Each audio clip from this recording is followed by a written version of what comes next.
नमस्कार दोस्तों, स्वागत है आप सभी का TLT टूर गाइड में। दोस्तों आज की इस वीडियो में हम बात करने वाले उत्तराखंड के 4 धामों में शामिल यमुनोत्री धाम के बारे में कि आप यहाँ कब जाए, कैसे जाए, कहाँ रुके, कहाँ घूमे और कुल खर्चों के बारे में। ये पूरी कंप्लीट जानकारी आज मैं आप सभी को इस वीडियो में दूंगी। तो चलते वीडियो को स्टार्ट करते हैं और बात करते हैं यमुनोत्री धाम की। यमुनोत्री मंदिर देवी यमुना को समर्पित उत्तरकाशी जिले की राजगढ़ी यानी बरकोट शहर में लगभग 3185 मीटर की ऊंचाई पर स्थित हिंदुओं का एक पवित्र और तीर्थ स्थान है और इस मंदिर का नाम 4 धाम यात्रा में शामिल है।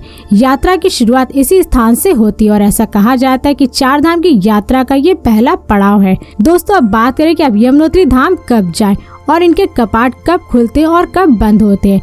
वैसे तो यहाँ प्रत्येक वर्ष अप्रैल लास्ट वीक से अक्टूबर लास्ट वीक तक पतित पावनी यमुना देवी के दर्शन करने के लिए लाखों श्रद्धालु और तीर्थ यात्री यहाँ पर आते हैं, लेकिन यहाँ आने का सबसे सही समय सितंबर से अक्टूबर तक के महीनों का माना जाता है, क्योंकि इन महीनों के अंतर्गत यहाँ दर्शन करने में कोई भी परेशानी नहीं होती और श्रद्धालुओं की संख्या भी कम रहती है। वहीं अगर आप पीक सीजन यानी अप्रैल, मई और जून के महीने में जाते तो यहाँ आपको काफी भीड़ का सामना करना पड़ सकता है, क्योंकि ये महीने यमुनोत्री धाम के सबसे पीक सीजन माने जाते हैं, जिससे यहाँ श्रद्धालुओं की संख्या अत्यधिक हो जाती है। और पतित पावन यमुनोत्री मंदिर अक्षय तृतीया के पावन पर्व पर खुलता है, जो अप्रैल के लास्ट वीक में पड़ता है और भाई दूज के दिन इस मंदिर के कपाट बंद कर दिए जाते हैं, क्योंकि भारी बर्फबारी की वजह से सर्दियों के दौरान यह मंदिर बंद रहता है। दोस्तों अब बात करें कि आप यमुनोत्री धाम कैसे पहुँचे। यमुनोत्री धाम पहुँचने से पहले मैं आप सभी को एक बेस्ट ट्रेडिंग ऐप के बारे में बताना चाहूंगी, जिसका नाम है QTEX,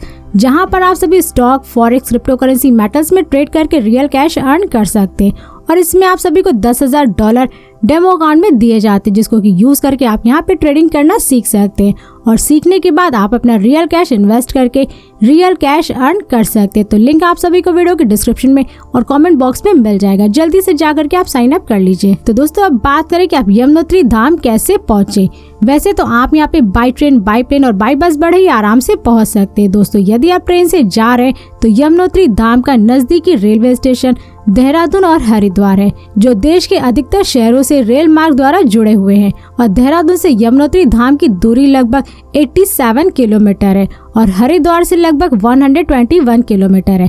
इसके अलावा आप चाहे तो योगनगरी ऋषिकेश के लिए भी ट्रेन ले सकते हैं, लेकिन यहाँ कुछ ही ट्रेनें आती हैं और ऋषिकेश से यमुनोत्री धाम की दूरी लगभग 103 किलोमीटर है। और दोस्तों इन तीनों रेलवे स्टेशन से यमुनोत्री पहुंचने के लिए आपको बस और टैक्सी की सुविधा मिल जाएगी और बस और टैक्सी की सुविधा लेकर के आपको सबसे पहले पहुंचना पड़ेगा बरकोट। दोस्तों बरकोट वह जगह है जहां से यमुनोत्री धाम की दूरी लगभग 33 किलोमीटर है और हरिद्वार से बरकोट पहुंचने के लिए अगर आप शेयरिंग टैक्सी लेते हैं तो उसका चार्ज लगभग 5,000 से 6,000 रुपए और वहीं अगर आप बस से जाते हैं तो उसका चार्ज लगभग 500 से 700 रुपए पर पर्सन तक होता है और हरिद्वार से बरकोट जाने में लगभग 7 से 8 घंटे का समय लगता है। और यदि आप यमुनोत्री धाम प्लेन से जाना चाहते तो यहाँ का निकटतम एयरपोर्ट देहरादून में स्थित जॉली ग्रांट इंटरनेशनल एयरपोर्ट है, जो देश के अधिकतर एयरपोर्टों से एयरलाइंस के द्वारा जुड़ा हुआ है और इस एयरपोर्ट से यमुनोत्री धाम की दूरी लगभग 94 किलोमीटर है, जिससे आप बस या टैक्सी से पूरा कर सकते हैं। और यदि आप यमुनोत्री धाम बस से जाना चाहते तो आपको यमुनोत्री धाम जाने के लिए दिल्ली, हरिद्वार, उत्तरकाशी, देहरादून और ऋषिकेश से डायरेक्ट बस की सुविधा मिल जाएगी, जिनके जरिए आप इन शहरों से डायरेक्ट यमुनोत्री धाम पहुंच सकते हैं।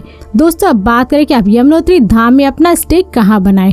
वैसे तो यहाँ स्टे बनाने के लिए आपको बरकोट में ही रुकना पड़ेगा, क्योंकि यहाँ आपको हाई बजट से लेकर के लो बजट तक के कई सारे होटल्स मिल जाएंगे, जिन्हें आप 1,000 से 2,500 रुपए में बुक करके यहाँ पे स्टे कर सकते हैं। वहीं अगर आप अप्रैल, मई, जून के महीने में यमुनोत्री धाम जा रहे तो इन महीनों के दौरान यहाँ आपको होटल काफी महंगे मिलेंगे। कम से कम अगर आप कम प्राइस में एक बजट होटल बुक करना चाहते तो उसका प्राइस लगभग 2,000 से शुरू होता है, जिन्हें आप अपनी सुविधा के अनुसार बुक कर स्टे कर सकते हैं खाने पीने के साथ। दोस्तों अब बात करें कि यमुनोत्री में खाने पीने की क्या सुविधा है।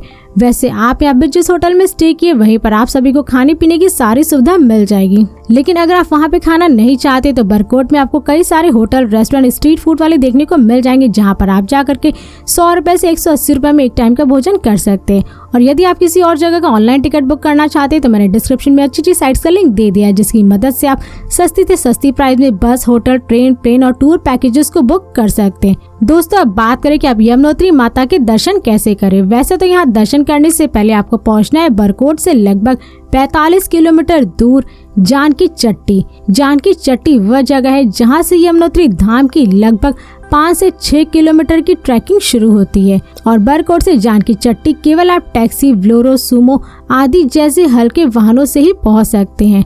जानकी चट्टी और जानकी चट्टी से ट्रैकिंग करने में जो लोग ठीक है तो उनके लिए यहाँ ट्रैकिंग करना बहुत ही खास अनुभव होगा, लेकिन जो लोग ट्रैकिंग नहीं कर पाते या चलने में असमर्थ है तो उनके लिए घोड़े, खच्चर, पालकी की सुविधाएं उपलब्ध है, जिन्हें आप कम दरों में बुक करके यमुनोत्री धाम तक पहुँच सकते हैं।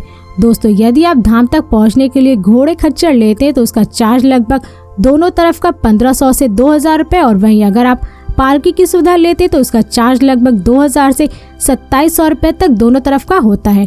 मगर ये आपके ऊपर डिपेंड करता है कि आप यमुनोत्री धाम पहुंचने के लिए किस प्रकार की सुविधा लेते हैं। दोस्तों, अब बात करें कि आप यमुनोत्री धाम में कहां घूमें। वैसे तो आप यहां पे सबसे पहले बरकोट घूम सकते हैं। भारत के उत्तराखंड में घूमने वाली सबसे अच्छी जगहों में शामिल बरकोट समुद्र तल से लगभग 1220 मीटर की ऊंचाई पर स्थित है, जो हिमालय की चोटी के दृश्य के साथ बंदरपुर चोटी का नजारा आकर्षित करता है। और बरकोट पर्यटन स्थल साहसिक कार्य जैसे ट्रैकिंग, पैराग्लाइडिंग, भ्रमण करने और जंगली पक्षियों को देखने के लिए पर्यटकों को अपनी ओर आकर्षित करता है। और इसके साथ ही आप यहाँ हनुमान चट्टी का भी आनंद ले सकते हैं। हनुमान चट्टी को यमुनोत्री और डोडी ताल के बीच ट्रैकिंग के लिए जाना जाता है और यमुनोत्री और हनुमान चट्टी के बीच की दूरी लगभग 13 किलोमीटर है, जिससे आप पैदल या घोड़ों के माध्यम से पूरा कर सकते हैं। इसके अलावा आप यहाँ वर्डे कैंप का भी मजा उठा सकते हैं। यमुनोत्री धाम के पर्यटन स्थलों में शामिल यह वर्डे कैंप साहसिक गतिविधियों के लिए जाना जाता है, क्योंकि यहाँ पे बहुत सारे पर्यटक अपने परिवार और दोस्तों के साथ झलकियाँ और यहाँ के दिलचस्प गतिविधियों का हिस्सा बनने के लिए भारी संख्या में यहाँ आते हैं। और अब आगे चलते हैं जानकी चट्टी। बरकोट में साहसिक गतिविधियों के लिए प्रसिद्ध यह चट्टी यमुनोत्री धाम से लगभग 7 किलोमीटर की दूरी पर स्थित यमुनोत्री जाने वाले ट्रैक को मध्य बिंदु के लिए जाना जाता है और यहाँ ट्रैक करने के लिए पर्यटक दूर दूर से आना पसंद करते हैं। दोस्तों, और भी ऐसे कई सारी जगह है यमुनोत्री में जहाँ पर आप सभी घूमने का भरपूर आनंद ले सकते हैं, जैसे चंबा दिव्य शिला, लाखा मंडल, वरकोट बाजार, सूर्य कुंड, डोडी ताल आदि जैसे यहाँ के पर्यटन स्थल हैं। दोस्तों, अब बात करें कुल खर्चों की। वैसे तो अगर आप यमुनोत्री धाम में 2 दिन 1 नाइट का ट्रिप बनाते हैं तो आपका कुल खर्चा लगभग 7000 से 9000 रुपए तक लग सकता है। वहीं अगर आप चारों धाम की यात्रा करते तो मानकर चलिए कि आपका कुल खर्चा लगभग 22000 से 25000 रुपए तक लग जाएगा ऑफ सीजन के समय। वहीं अगर आप पीक सीजन में जाते तो उसका चार्ज लगभग 27000 रुपए तक हो जाता है। लेकिन ये सारे खर्चे आपके पर ही डिपेंड करते हैं, क्योंकि आप यमुनोत्री में क्या क्या खरीदेंगे, कहाँ रुकेंगे, कहाँ घूमेंगे, कितने दिन का ट्रिप प्लान करेंगे, तो ये सारे खर्चे आपके पर ही डिपेंड करते हैं। तो दोस्तों, इस वीडियो को अब यहीं पर समाप्त करते हैं। और यदि ये वीडियो आप सभी को पसंद आई तो इस वीडियो को लाइक करें और चैनल को सब्सक्राइब जरूर करें। इसके साथ ही बेल आइकन दबाना ना भूलें, ताकि ऐसी मेरी नई वीडियोस आपके पास सबसे पहले पहुंचे। तो फिर मिलते हैं नेक्स्ट वीडियो में। धन्यवाद।